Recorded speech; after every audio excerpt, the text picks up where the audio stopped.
Bienvenue dans Le Client, le podcast dédié aux innovateurs du service client. Je suis Marine Deck et ici, on transforme chaque interaction avec les clients en une réussite.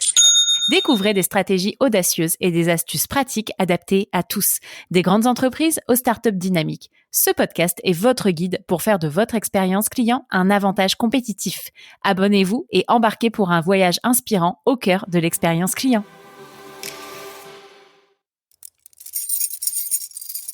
Ces clés, ce sont celles de votre satisfaction client. Bienvenue dans la boîte à outils du client, votre accélérateur de croissance centré client.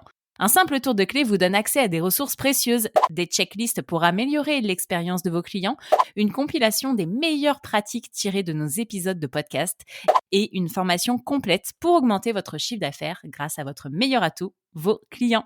La boîte à outils du client, c'est votre passe-partout pour atteindre un niveau supérieur dans la gestion de vos relations clients. Cliquez sur le lien dans la description et commencez votre transformation dès aujourd'hui.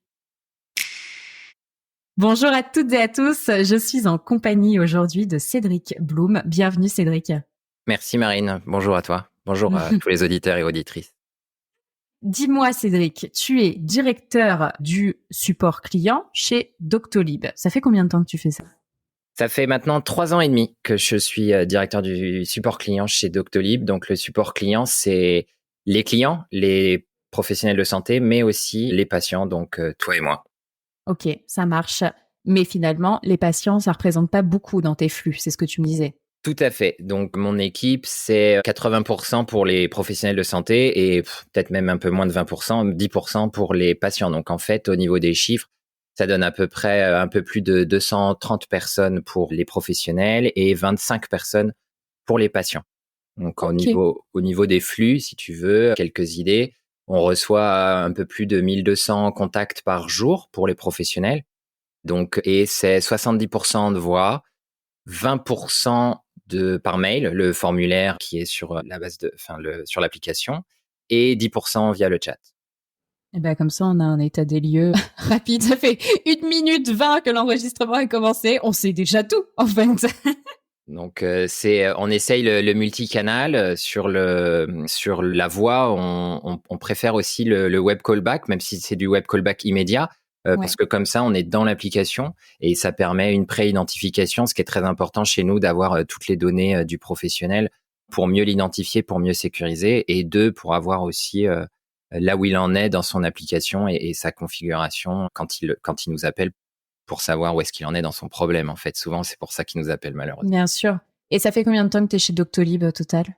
3 ans et demi. Je suis arrivé. C'était ta prise de poste du coup. Je suis arrivé pour ça. Donc, si tu veux, moi, j'ai fait que du service client depuis 20 ans maintenant. Donc, j'ai commencé dans les outils. Donc, chef de projet pour tout ce qui était outils du service client. Commencé par la téléphonie. Après, je suis passé sur les outils du poste du service client.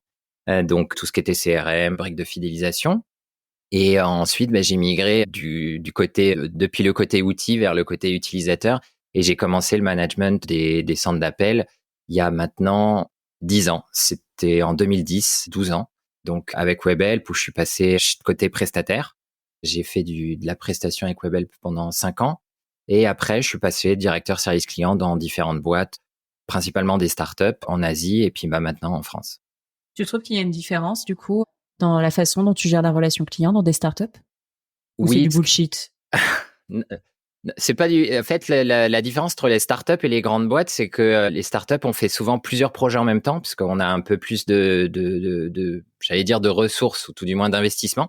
Mais surtout, on essaye de lancer plusieurs projets en même temps, parce qu'en fait, on commence avec du retard. Parce qu'on a effectivement tout ce que la customer centricité. Alors ça, je vais pas dire que c'est du bullshit parce que j'en vis, en fait. Mais c'est des bien grands mots, mais c'est surtout parce qu'on est en retard par rapport à des grands groupes. Il y a des très bons exemples de groupes qui ont des relativement bonnes relations clients. Moi, j'ai des exemples d'assureurs, certains opérateurs télécoms. Enfin, c'est des services clients qui sont installés et qui font 1 ou 2 innovations par an parce que ils ont déjà toute la base. Quand on arrive dans une startup, il y a tout à faire. Donc c'est là aussi où c'est intéressant d'être passé chez un prestataire où on a vu plusieurs services clients, où vraiment on voit tout un panel de pratiques. Et on arrive dans une startup, il y a tout à faire. Et ce qui est aussi intéressant, c'est que comme il n'y a rien d'installé, on peut commencer direct avec les meilleurs outils du marché. Il y a beaucoup moins de gestion du changement. Donc, on arrive, on choisit. D'accord.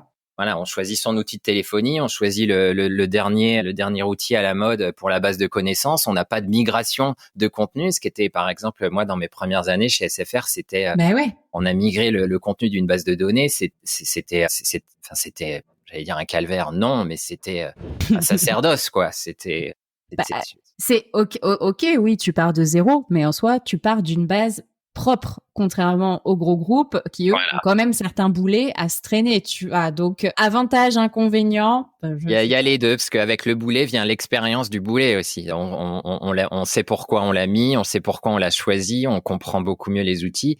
Alors que dans les startups, parfois, on prend le dernier outil qui est là et il est peut-être très, très bien pour pas mal d'usages, mais pas pour le vôtre, pas pour le nôtre. Donc, c'est aussi parfois un peu, comme on est rapide, parfois on peut aussi se tromper rapidement. Donc, ce qu'on dit souvent, enfin, j'en ai entendu dans quelques startups, on dit aussi fail fast. Bien sûr. C'est pas grave de se planter. Par contre, faut le réaliser vite et il faut changer de cap rapidement. Et tu vois, il y a pas longtemps, j'ai enregistré, je sais pas quand est-ce que ça sortira, mais c'était il y a 10 jours, j'ai enregistré un épisode avec Christophe Famchon, du coup, de Fnac Darty. Et lui, il est vraiment dans ce mood-là et c'est hyper appréciable, tu vois, dans un grand groupe d'avoir des gens, mais en fait, fais des POC, lance-toi. Mais par contre, effectivement, au bout de 3, 4, 6 mois, si ça marche pas, tu cut, tu passes à autre chose, quoi. Oui, c'est un peu la différence du cycle en V et du principe d'agilité pour les développements projets. On fait il faut pas avoir peur de se tromper, de faire des petits tests. Alors c'est vrai que parfois on se dit c'est un peu risqué de faire un test sur la relation client parce qu'on va prendre 10% de sa base de clients et tester un nouvel outil avec eux. Et si ça foire, pourquoi eux ils auraient le droit à un outil qui va foirer plutôt qu'une autre part de cette base client. Donc il y a toujours un petit risque quand on fait passer au COMEX, ils disent mais pourquoi on teste sur eux et pas sur eux? Pourquoi on fait pas un Big Bang si t'es si sûr de toi? Et c'est dur de dire en fait je suis pas sûr de moi, mais j'ai envie de tester parce que il y a quand même une chance que ça marche et que ça soit bien, quoi. Ça marche. Et du coup, si on devait reprendre depuis 3 ans et demi que tu es arrivé chez Docto, l'état des lieux que tu nous as fait, c'était déjà ce qui était en place quand tu es arrivé il y a 3 ans et demi. Qu'est-ce que tu as mis en place, toi? Tu nous as fait des petits POC, des Big Bang. Qu'est-ce qui s'est passé? Alors, on a fait un peu de tout. Il y a eu souvent aussi, nous, on avait commencé pour parler concrètement. Avant que j'arrive, on était sur Zendesk. Zendesk, c'est un peu la facilité. C'est un très bon outil qui fait pas mal de choses. Et justement, il est assez multifacette. Et souvent, les gens le prennent parce qu'il remplit beaucoup, beaucoup de cases. Et très bien. Et après, quand on le connaît mieux, on se dit, voilà, j'aimerais un peu plus sur le reporting, c'est bien, mais j'aimerais aller plus loin. Sur le multicanal, c'est bien, mais c'est pareil, ils ont intégré tous les outils. C'est comme beaucoup d'outils qui essayent de faire beaucoup de choses. Ça le fait pas mal, mais il n'y a rien qui se fait très, très bien. Donc, nous, on a eu un gros Big Bang, effectivement, quand on est passé de Zendesk à Salesforce. Alors, c'était sur du focus client, mais pas vraiment sur du focus service client. C'est-à-dire qu'on est passé sur Salesforce principalement parce que ça s'intégrait avec notre CRM initial qu'on avait pour toute notre force de vente. Et on est un peu arrivé sur Salesforce, je vais pas dire par défaut, mais un peu contraint. Et donc maintenant, on essaye de remettre Salesforce au bon endroit pour le service client alors qu'on l'avait pris un peu sorti de la boîte. Et là, c'était un peu comme je viens de le dire, des outils qui essayent de faire plein de choses, font les choses à peu près correctement, mais pas sur du super état de l'art, quoi. Donc Salesforce, c'est un peu difficile. C'était un gros Big Bang. Maintenant, au bout de 2 ans, on commence à avoir un outil qui ressemble vraiment à un vrai outil de ticketing, de service client et pas juste un CRM où on a rajouté une brique un peu à la va-vite. Donc on a bougé Salesforce, ce qui nous a permis justement de se libérer de Zendesk pour pas mal d'autres choses sur le multicanal. Donc on a un outil de chat différent. On a surtout une base de connaissances. Avant, on était aussi sur Zendesk, mais la base de connaissances, on est passé sur Mayday, qui est une startup très sympa. Enfin, ils sont pas que sympas, mais sympas en termes d'utilisation. C'est avec eux, ils sont cool. Alors, effectivement, ils sont cool. Ils sont surtout très réactifs. Rapproche-toi, reviens. Ils sont très réactifs. Et ça, c'est aussi bien de travailler aussi avec des startups, parce qu'on dit souvent, on aime bien bosser avec des startups, mais parce qu'ils ont le même esprit que nous, c'est surtout parce qu'ils s'adaptent beaucoup plus vite. Et donc, Mayday s'adapte très, très vite. Donc, on les aime beaucoup pour ça, mais surtout, ils ont une base de connaissances qui est très flexible, qui fait du diagnostic avec de l'aide à la décision, de la collaboration, beaucoup de feedback des utilisateurs, une interface édition très, très, très, très souple, très, très simple. Et donc, depuis qu'on les a, ça fait plus de 9 mois maintenant, on est très satisfait. Donc ça n'a pas été un gros big bang. Justement, ça a été un changement. On est passé de Zendesk à ça. Ils nous ont accompagnés dans la migration et ça s'est passé de manière très, très fluide. Aujourd'hui, on en est très satisfait, mais c'est pas, j'ai eu d'autres, moi, je suis arrivé, en fait, à la phase 2. Souvent, j'arrive dans les startups à la phase 2. Phase 1, hop, ils mettent tout en place, ils prennent un outil qui fait un peu tout. Et puis, ils ont 30, 40, 50 personnes. Et à ce moment-là, souvent, ils se disent, oula, ça commence à devenir gros. Comment on fait pour continuer à grossir et à rester scalable? Ça, c'est le mot-clé, rester scalable, être scalable. Et c'est là souvent où je suis intervenu dans les 3 dernières startups où j'ai été engagé pour en fait continuer la croissance et sur un mode, on va dire, moi je traduis scalable en français par non proportionnel. C'est-à-dire que quand ta base client monte, ton nombre de conseillers clients ne monte pas. Bien sûr. Et ça c'est vraiment clé. Et c'est pas aussi simple qu'on le pense parce que souvent les comex ont tendance à se dire, toujours plus facile de rajouter des bonhommes que de lâcher des billets de 200, 300 000 euros pour changer de système de ticket qui va augmenter la productivité drastiquement. Donc, on a toujours tendance à croire que c'est plus facile d'augmenter la productivité de 5% et de rajouter des bonhommes et de dire, regarde, on est scalable, on a gagné 5% sur l'année en efficacité, plutôt que de dire, on va complètement chambouler la méthode de contact et de relation avec nos clients et là, on va gagner 20%. Ou alors, on va complètement chambouler le produit et on va perdre 20% de contact. Ça, c'est un de mes grands combats en ce moment, c'est de sensibiliser sur le taux de contact.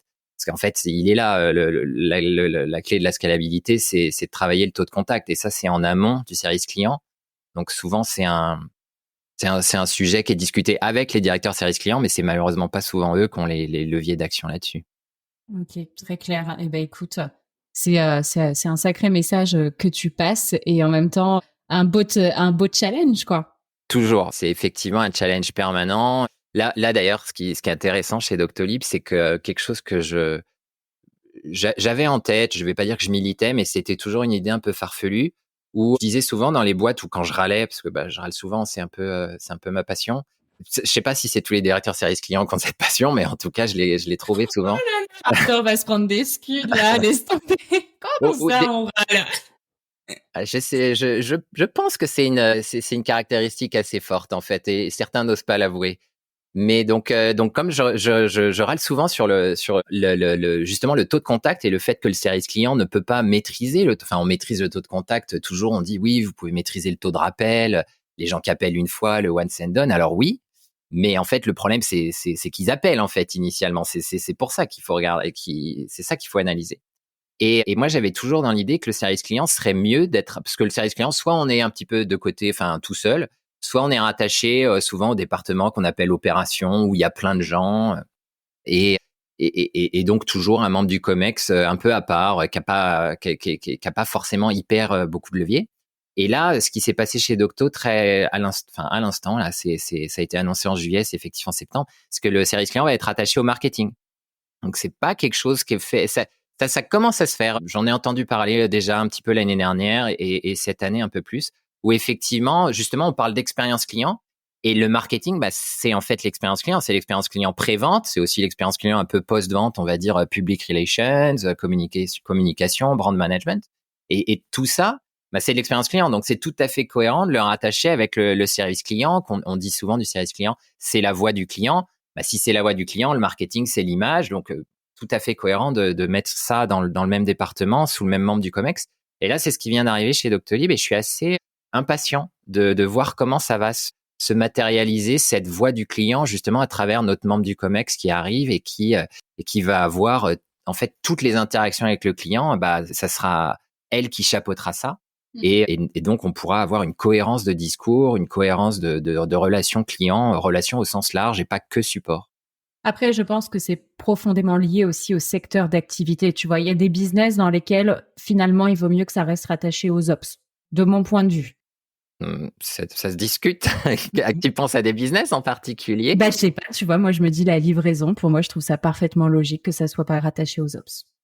Après, en plus, ils ont le contact, tu vois. Ils livrent le colis directement dans les mains du client final, etc. Je trouve qu'il y a eu beaucoup d'évolutions qui ont été faites pour nourrir et améliorer la QS concrètement. Donc, j'ai envie de te dire que pour moi, c'est un indicateur qui est lié aux opérations et qui finalement impacte énormément ta satisfaction client et ton NPS ou tous les autres indicateurs que tu peux mettre en place. Tout à fait. Mais c'est en fait le débat que tu portes là. Et en même temps, j'ai envie de te dire, c'est un peu de la branlette intellectuelle de se dire parce que c'est rattaché à tel Exactement. truc ou tel truc, machin. À un moment, il devrait juste y avoir le client au milieu de toutes les décisions qu'on prend, anyway, que ce soit aux ops ou au market. Eh ben, j'aurais pas utilisé le même mot que toi. J'aurais pas osé te dire que tu me parlais de branlette intellectuelle. Mais c'est un peu ça, en fait. Nous, on a détecté ce point dur d'une autre manière. On s'est dit, en fait, peu importe où on bosse, on devrait savoir bosser ensemble. Après, il y a une histoire de cohérence de messages et la même personne a les mêmes infos. Donc, je suis assez toujours persuadé que si on est au même endroit, c'est plus facile de faire remonter les messages. Par contre, en termes de collaboration, c'est pas parce qu'on est rattaché à un tel ou qu'in fine, on a le même membre du COMEX au-dessus qu'on travaille mieux ou moins bien qu'avec quelqu'un qui est pas rattaché au même membre du COMEX. Et ça, c'est une autre facette des startups, c'est que il y a moins de normalement, ou tout du moins jusqu'à une certaine taille, il y a moins de batailles de chapelle où justement on va se battre pour des ressources, on va se battre pour des morceaux de roadmap de dev produit, et on arrive à être plus centré utilisateur encore parce que justement les gens défendent pas des budgets. Si tu me prends ce morceau de roadmap, j'aurai moins de budget l'année prochaine et donc je pourrais pas recruter autant de consultants que j'avais prévu. Enfin, des trucs que j'ai entendus, je dirais pas où, que j'entends plus dans les startups, sauf celles qui deviennent un peu grosses. Ouais. Mais je trouve qu'il y a, tu vois, on a enregistré un épisode avec Lush et du coup, pour celles et ceux qui suivent un peu l'historique, Lush, par exemple, n'a pas souhaité répondre à une question sur la symétrie des attentions, tout simplement parce que eux, ils estiment que c'est clairement de la branlette intellectuelle et que, en fait, de base, on ne devrait pas avoir à mettre en place un dispositif de symétrie des attentions dans une entreprise puisque, in fine, enfin, c'est pas in fine, c'est intrinsèquement, on devrait prendre soin de nos collaborateurs, tout comme on prend soin de nos clients, tu vois. C'est intéressant parce que c'est aussi quelque chose qui a été annoncé chez Docto. Avant, on avait 5 piliers. Elles sont en anglais, donc désolé. Serve, Care, Act, Learn, Enjoy et Structure. Okay. Et en fait, le Care, c'était le Care du client, mais aussi le Care interne. Et le Enjoy, le Enjoy, c'était plutôt du Enjoy interne. Et alors, bullshit, pas bullshit, branlette, pas branlette, chacun jugera. On a décidé de simplifier parce que depuis cette année, le mot d'ordre c'est simplifier. Et on s'est dit, on va retirer enjoy, on va le mettre, en fait, parce que dans le care, il y a le enjoy. Et c'est un petit peu, en fait, je rejoins Lush, je comprends ce que disent Lush. On va pas mettre un dispositif en particulier. Par contre, c'est une attention de tous les jours normale, en fait. C'est normal de prendre soin de ses collaborateurs. Est-ce qu'on doit, c'est le fameux Chief Happiness Officer, pardon. Est-ce qu'on doit nommer un Chief Happiness Officer ou est-ce que c'est le job de toute l'équipe People ou RH? Moi, je suis plutôt de l'école numéro 2. C'est le job des responsables de formation. Enfin, ça dépend comment on appelle ça, mais People Development, People Engagement, c'est le job de toutes ces équipes de créer du happiness ou de l'engagement collaborateur. On n'est pas obligé de nommer quelqu'un qui est spécialement dédié au enjoy dans la boîte, quoi. Sinon, effectivement, c'est le mec qui va se retrouver responsable des baby-foot, enfin, tout ce qu'on a lu sur les articles du Chief Happiness Officer. Et je comprends Lush sur ce qu'ils disent. La question, c'est comment on y vient, comment on y reste, il faut bien que quelqu'un s'attache quand même à regarder ça et à mesurer ça. Après, encore une fois, c'est ce qu'on se disait tout à l'heure. Pas forcément un tel ou un tel parce qu'il est dans tel ou tel département. Par contre, il faut qu'il y ait quelqu'un qui regarde ça. Clairement. Bon, écoute, on a un peu digressé, mais moi, j'aime bien aussi. C'est pour ça que je fais des podcasts longs, en fait. Comme ça, je me laisse le plaisir et le loisir de pouvoir parler de plein de choses. Revenons à nos petites histoires. J'aimerais que tu me parles de l'externalisation et du coup, de comment est-ce que vous vous êtes équipé justement pour structurer votre relation client, tout simplement. Vous faites appel à qui, pourquoi, comment? Alors, l'externalisation, moi, il n'y a pas eu besoin de me convaincre vu que moi, j'en viens et c'est de là où j'ai appris, je l'avoue, avec grand plaisir, la majorité de ce que je sais aujourd'hui, je l'ai appris chez Webhelp et je l'utilise encore aujourd'hui. Alors, je dis pas Webhelp par rapport à un autre. J'étais chez Webhelp, j'aurais pu tomber chez quelqu'un d'autre pour avoir justement fait des appels d'offres et visiter plusieurs de prestataires. Les différentes sont assez, je vais pas dire infimes, mais sont assez légères. Et donc moi, la prestation de service, c'est pas un gros mot, c'est quelque chose. C'est un outil dont on est obligé de se servir à un moment, je pense. À part des situations très particulières, je vois pas pourquoi on pourrait pas se servir de la prestation de service et de l'externalisation. Parce que, en fait, qu'est-ce qui se passe? Pour être concret, dans une boîte comme Doctolib, on est 2500 aujourd'hui à peu près. On prévoit d'être 2007, 2008 à la fin de l'année. Et mon équipe fait à peu près 250, comme j'ai dit. Justement, inclus les prestataires. Donc, en interne, 180, 190. D'accord. C'est un peu moins de 10% des effectifs.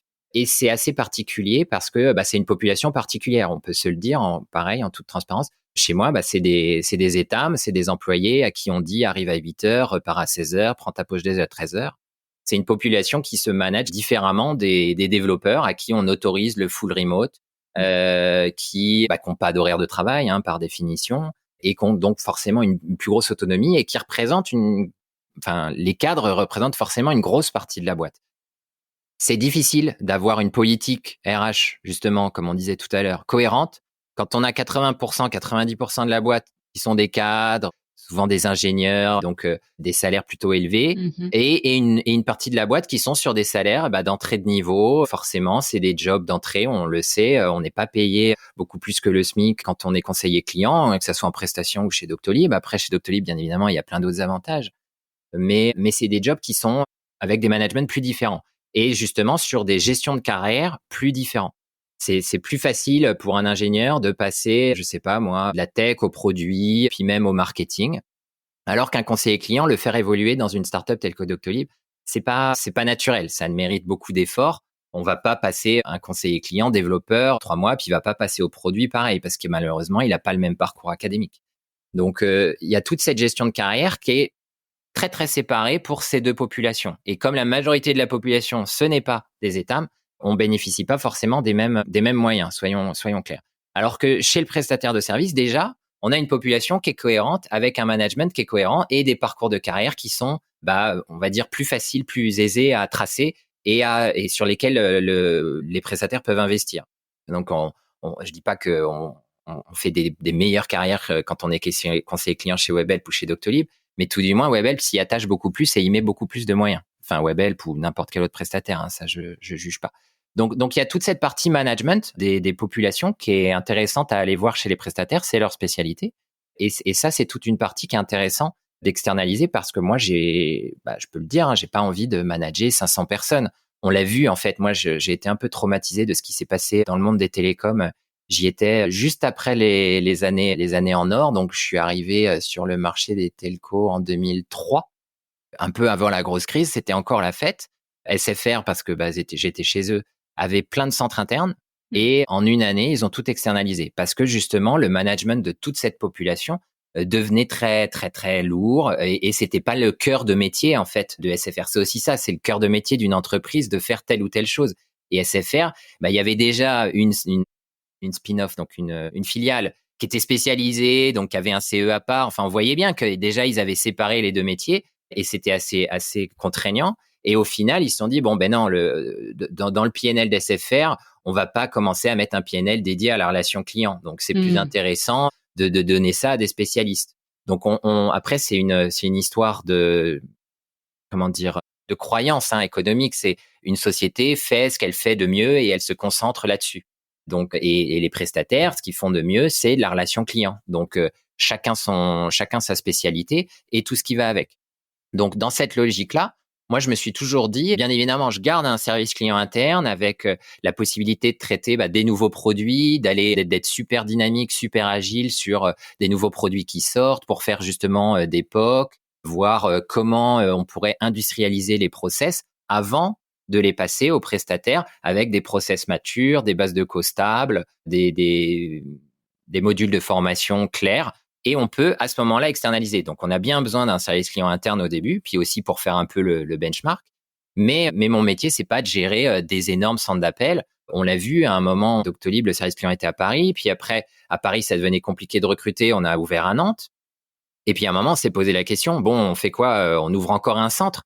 Et là, j'ai dit, non, c'est pas notre métier. Enfin, moi, j'ai pas envie de traverser toute la France pour visiter mes équipes. C'est pas mon métier. Mon métier, c'est de créer une nouvelle relation, un nouveau type de relation client avec les médecins. c'est pas de gérer une population de 500 personnes réparties sur 3 ou 4 sites géographiques. C'est pas du tout le même métier en fait. Donc c'est aussi c'est ce qu'on on revient à, on se spécialise sur ce qu'on sait faire de mieux ou ce qu'on veut faire de mieux dans mon cas.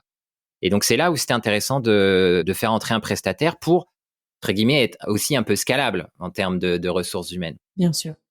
Donc c'était l'année dernière, on a fait un appel d'offres, truc classique, et on est arrivé à choisir Webhelp en premier et Comdata en second. Okay. Il y a plusieurs critères qui sont entrés en jeu, pas mal de critères sur lesquels tout le monde finalement sont à peu près égaux, parce que on a vu les 5 grands, hein, TP, Sitel, Majorel, donc Comdata, Webhelp, et il y avait aussi Armatis. Mm-hmm. Et donc une fois qu'on a vu les 5 et que leurs réponses sont très similaires, qu'est-ce qui va changer? Et c'est là que c'est un petit peu subjectif, il y a pas mal de culture fit finalement.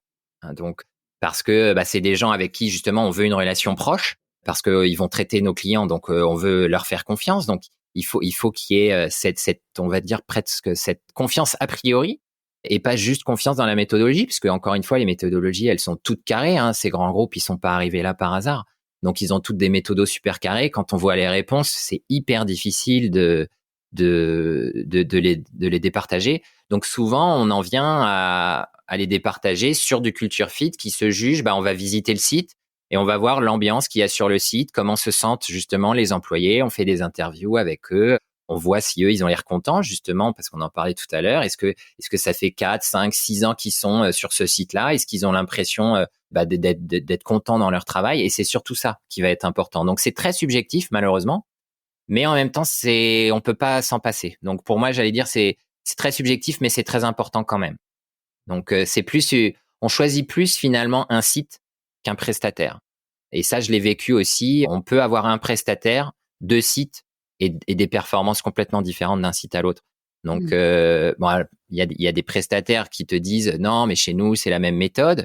Et puis ils vont argumenter là-dessus. Et donc ils te disent un site égale un autre. Et il y en a d'autres, ils vont te le présenter aussi comme un avantage. Ils vont dire nous les sites sont très autonomes, sont hyper réactifs. Le directeur de site, s'il faut recruter un encadrant, il va pas demander au siège, il peut faire des trucs urgents plus rapides. Mais c'est moins homogène. Donc vraiment malheureusement. Moi je suis ingénieur de formation, donc j'aime bien quand les choses sont claires et nettes et mathématiquement prouvables. Sur le choix d'un prestat, c'est pas mathématiquement probable, il faut l'avouer. Et alors du coup, pourquoi tu en as choisi 2? Justement parce que en gros, il y a eu 2 centres sur lesquels t'as crushé, on va dire. Un peu, ouais. Ouais, c'est ça. Et du coup, c'est comme ça que tu t'es retrouvé à en choisir 2. Exactement. Alors, j'ai crushé sur les 2 pour 2 raisons complètement différentes. Justement, avec Webhelp, j'avais un très gros culture fit. Alors bon, c'est un peu du népotisme, hein. Je les ai pas choisis parce que j'en venais, mais par nature, forcément, je m'entendais bien avec eux parce que je connaissais leurs méthodes, vu que je les appliquais moi-même. Donc en fait, c'est une espèce de choix par défaut. Donc j'étais pas très très fier, honnêtement, de les choisir. Je les avais vraiment challengés pour être sûr que c'était pas on va dire mon inconscient affectif qui parlait, mais bon, ils avaient convaincu. J'étais heureusement pas le seul à choisir. Ils avaient convaincu tout le reste du panel. Donc je me sentais assez objectif sur ce sujet-là. Et Comdata, moi, m'avait impressionné justement sur le site, quand on avait visité le site, sur la compréhension vraiment de notre organisation qui devait être très organisée, mais en même temps très réactive, parce qu'on a des features qui sortent très souvent. Donc, il faut sortir nos conseillers de prod pour les former pratiquement toutes les semaines, 1 heure ou 1 heure et demie, voire 2 parfois. Et ils étaient très forts sur l'aspect planification multiflux. Ils nous avaient montré, alors ils utilisent pareil, un outil que tout le marché utilise, enfin un des outils que tout le marché, mais ils le maîtrisaient vachement bien. Et donc justement, pour toute cette problématique de flexibilité, de réactivité, et là ils avaient été très forts. Et alors je dis souvent, Webhelp c'était des artistes, Comdata c'est des militaires. Et j'aime les deux. J'aurais aimé qu'ils aient les deux en même temps, mais donc je les ai choisis pour ces 2 critères-là. Et je suis très content. Aujourd'hui, les 2 facettes me comblent parfaitement. Ce qui est intéressant d'en avoir 2, au final, c'est aussi de les benchmarker. Parce que ce que j'ai dit au départ, c'est qu'en interne, je garde les nouveaux produits qui viennent de se lancer, les traitements un peu complexes, et j'externalise le reste. Ce qui fait que moi, je traite beaucoup moins de flux que sur ce type de flux-là. Donc, quand j'ai qu'un prestataire, et que j'ai pas énormément d'historique, comme en plus mes procédures changent souvent, c'est assez facile. toute honnêteté, de me dire, là, c'est plus difficile, on peut pas avoir la même satisfaction client qu'on avait depuis 6 mois parce que cette nouvelle procédure vient nous mettre des bâtons dans les roues. Et peut-être qu'ils ont raison, peut-être qu'ils ont tort. Que je leur fasse confiance ou pas, c'est pas vraiment le débat. C'est qu'après, encore une fois, moi, j'aime bien quand c'est argumenté et qu'on a on a une vraie explication rationnelle derrière. Donc, si je mets un autre prestataire, c'est facile. Si les deux chutent au même moment, c'est que c'est un élément exogène. S'il y en a un qui chute et pas l'autre, là, je peux dire au premier prestataire, t'es mignon, mais les autres, ils y arrivent. Donc, à la rigueur, on va essayer de comprendre pourquoi eux, ils y arrivent et pas toi. Mais clairement, c'est ta faute.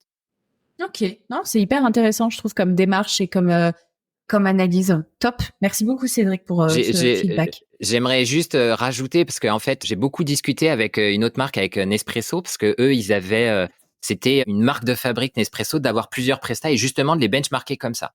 Et ils ont fait l'aller-retour multi-presta, mono-presta. Tu vois, j'enregistre un épisode avec eux bientôt. Donc, tu pourras poser la question. Carrément. C'est pas un secret. Ils ont fait l'aller-retour multi-presta, mono-presta plusieurs fois.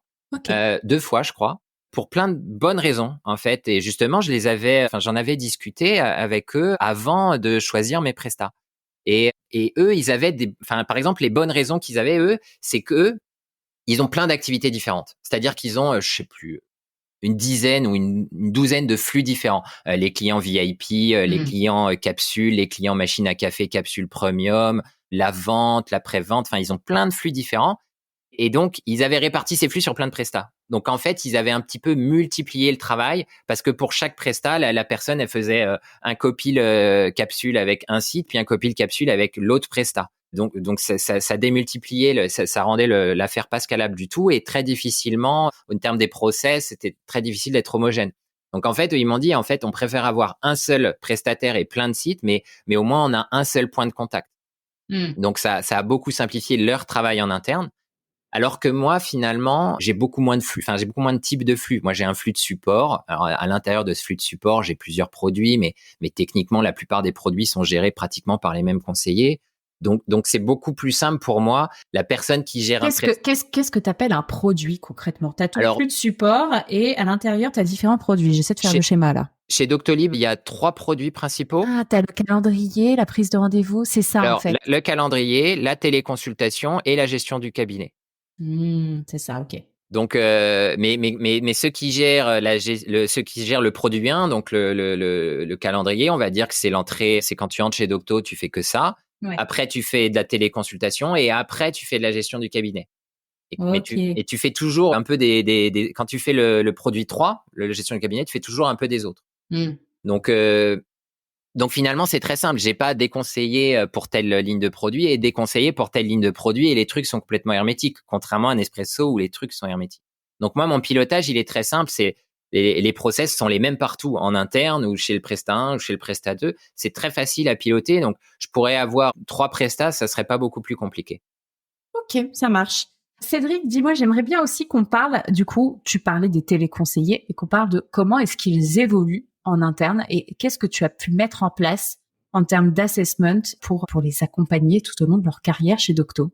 Alors, j'ai commencé à en parler justement avec le produit 1, 2, 3. Donc, on a une montée en expertise, on va dire, naturelle, qui est le chemin tracé, où on essaye de justement, de leur donner un parcours assez guidé pour essayer de les projeter, même s'ils n'ont pas d'idée. Parce que souvent, c'est des gens qui viennent pas du métier de la relation client.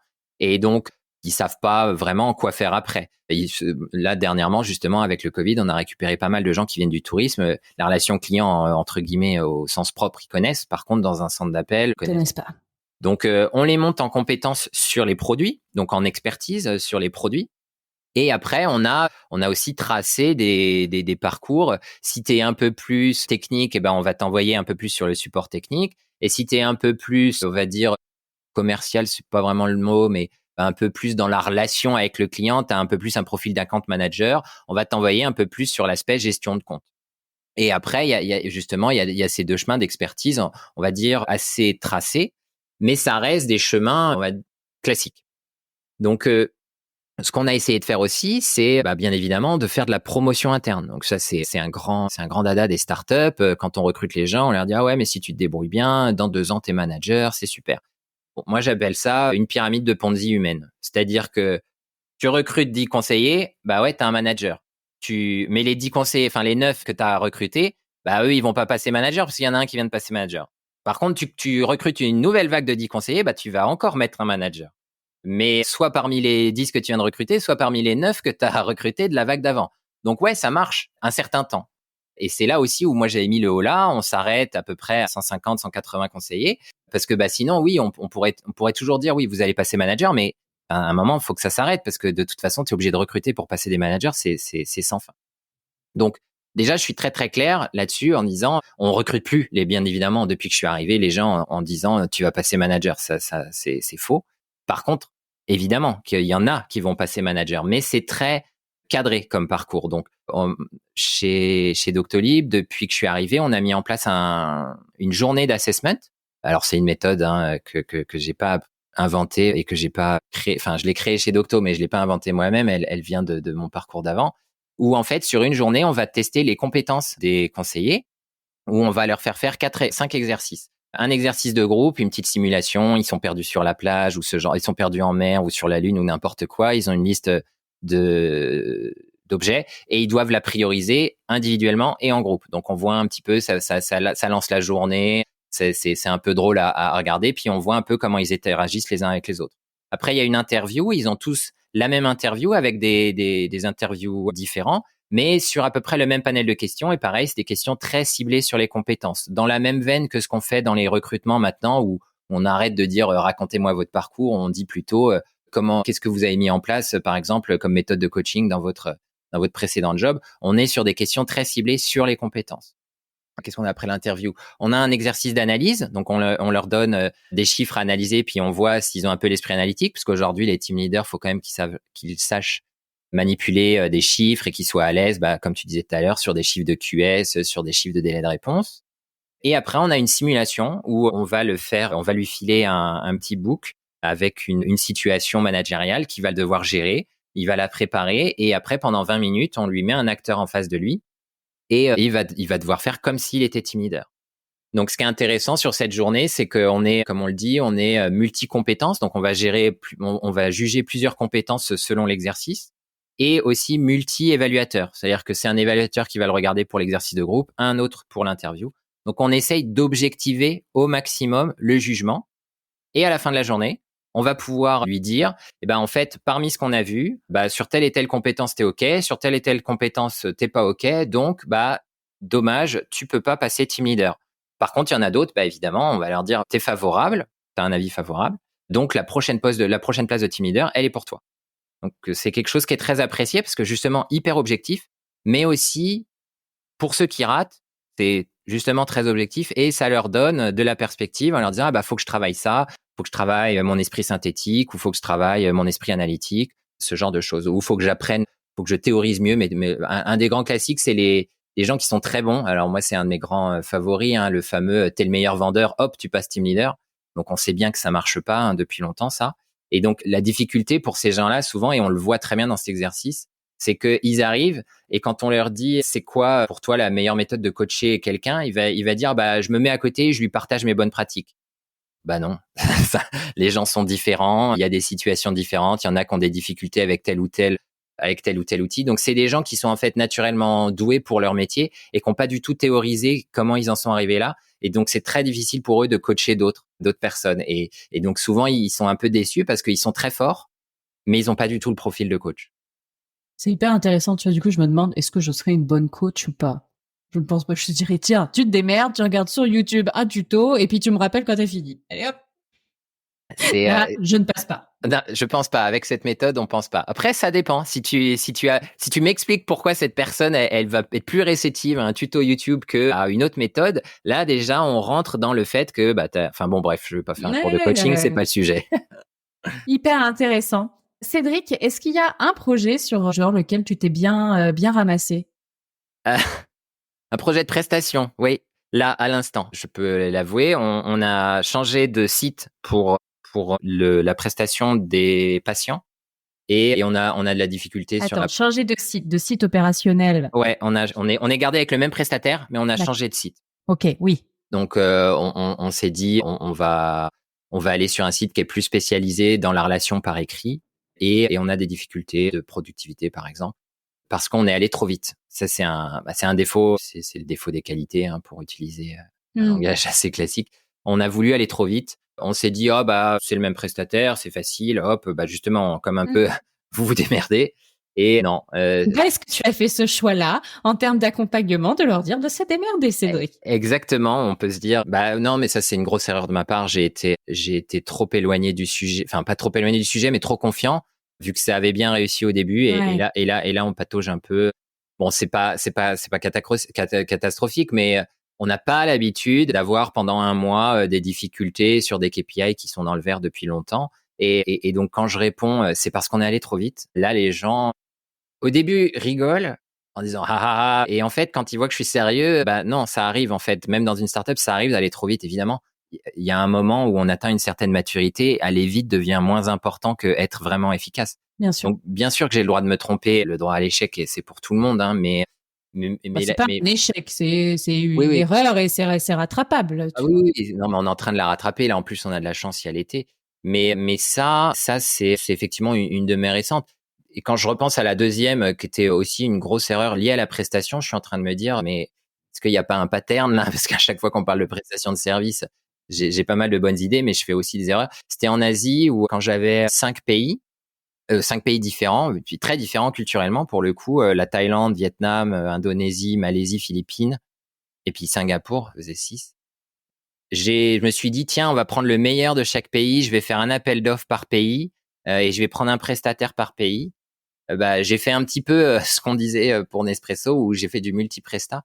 C'était pas une bonne idée. C'était une galère. À chaque fois, il y avait quelque chose qui me plaisait, mais finalement, il y avait pas mal de drawbacks d'un côté, sur chaque prestataire. Et moi, je passais pour le coup beaucoup de temps à aller chez chacun des prestats dans chaque pays, et on réinventait le fil à couper le beurre à chaque fois. Donc la personne qui m'a remplacé derrière, quand je suis parti, tout de suite, elle est arrivée, elle a fait un appel d'offres, un prestataire, ça s'est beaucoup mieux passé. Il perdait beaucoup moins de temps, tous les résultats sont remontés.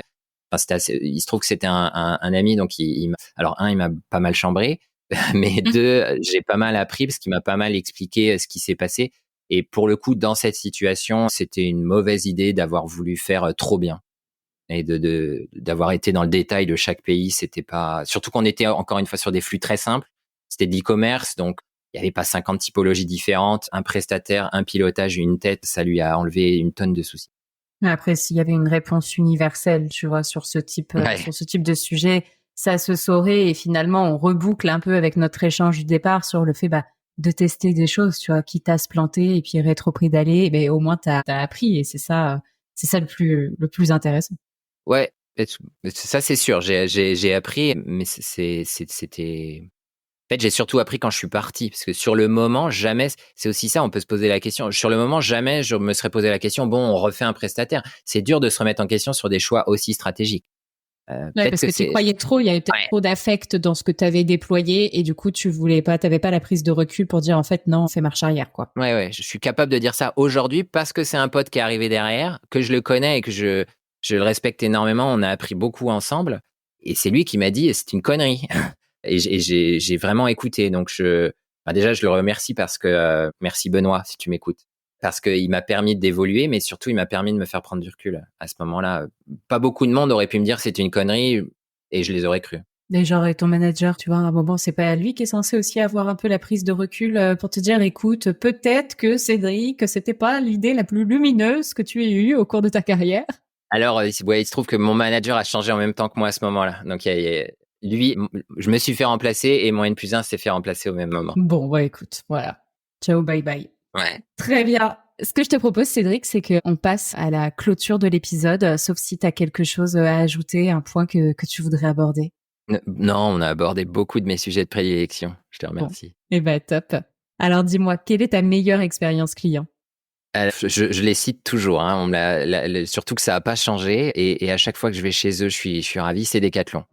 Moi, j'aime beaucoup Decathlon. Mais j'ai toujours pas compris leur secret, hein. Je suis ravi. Alors, si quelqu'un de Decathlon m'écoute, je visiterai avec grand plaisir les coulisses d'un magasin, parce que là, pour le coup, on parlait tout à l'heure de différence d'un site à l'autre chez un prestataire. Chez Decathlon, je sais pas, tous les vendeurs sont sympas. Mais vraiment, j'ai jamais eu de mauvaise surprise.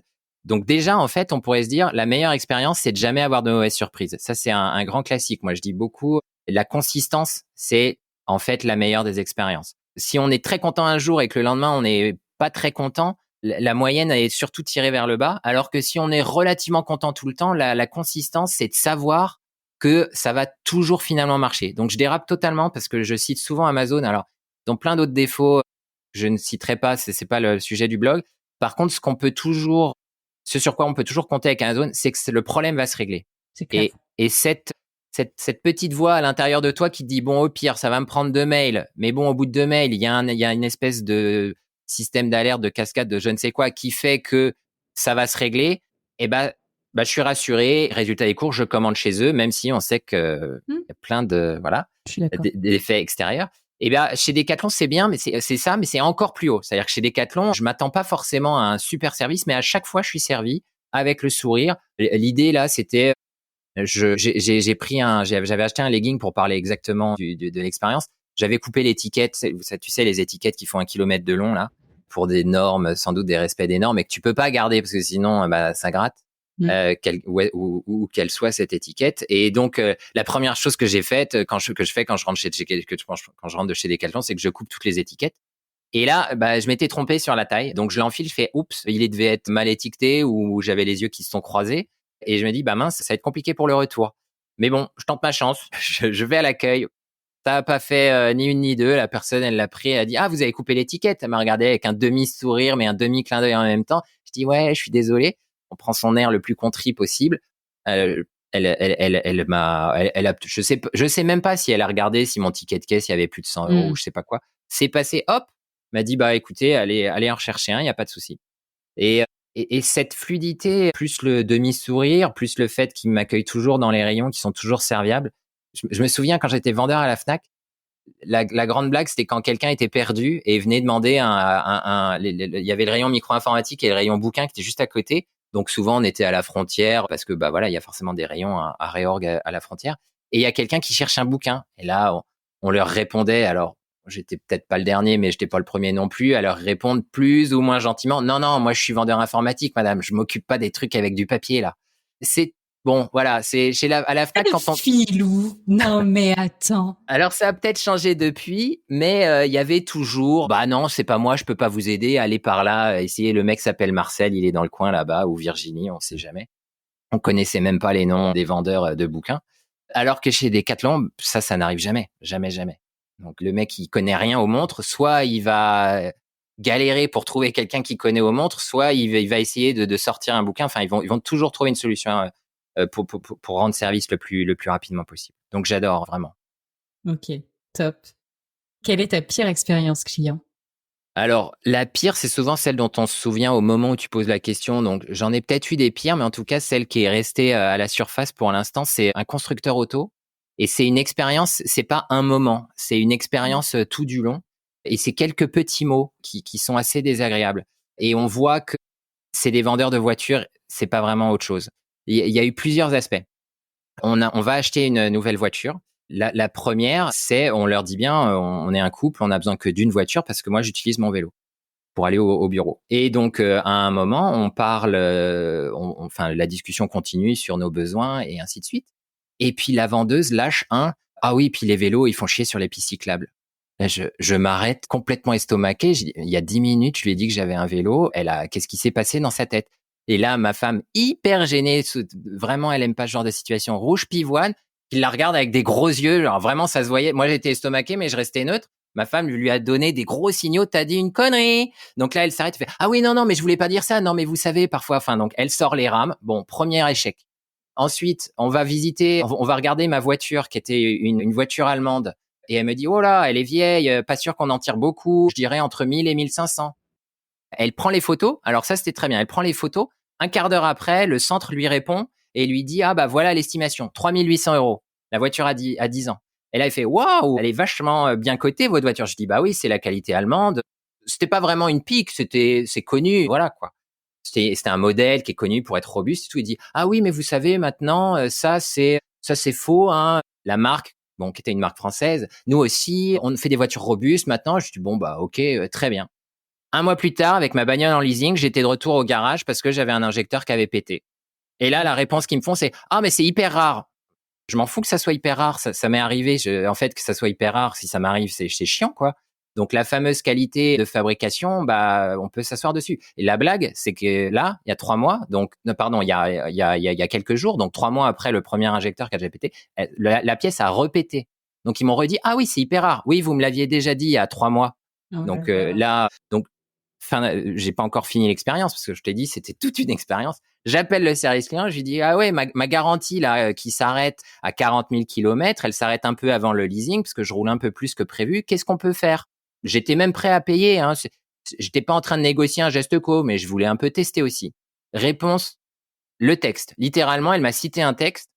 Elle m'a dit oui, alors notre marque s'engage vis-à-vis de ses clients fidèles. Si vous êtes loyal à la marque durant toute la durée du leasing et que en gros vous l'entretenez bien, que vous respectez les délais, enfin les échéances recommandées, la marque pourra vous accompagner à la fin de votre période de garantie. Et en fait la conversation grésillait un peu parce que je sais plus si c'était moi ou la personne qui avait une mauvaise connexion. Je lui dis excusez-moi, j'ai pas très bien compris. Et là, elle m'a répété la même phrase, mot pour mot. Donc, c'est là où je suis sûr que c'est un script, elle l'a lu. Et elle m'a répété mot pour mot. Oui, en fonction de votre loyauté, la.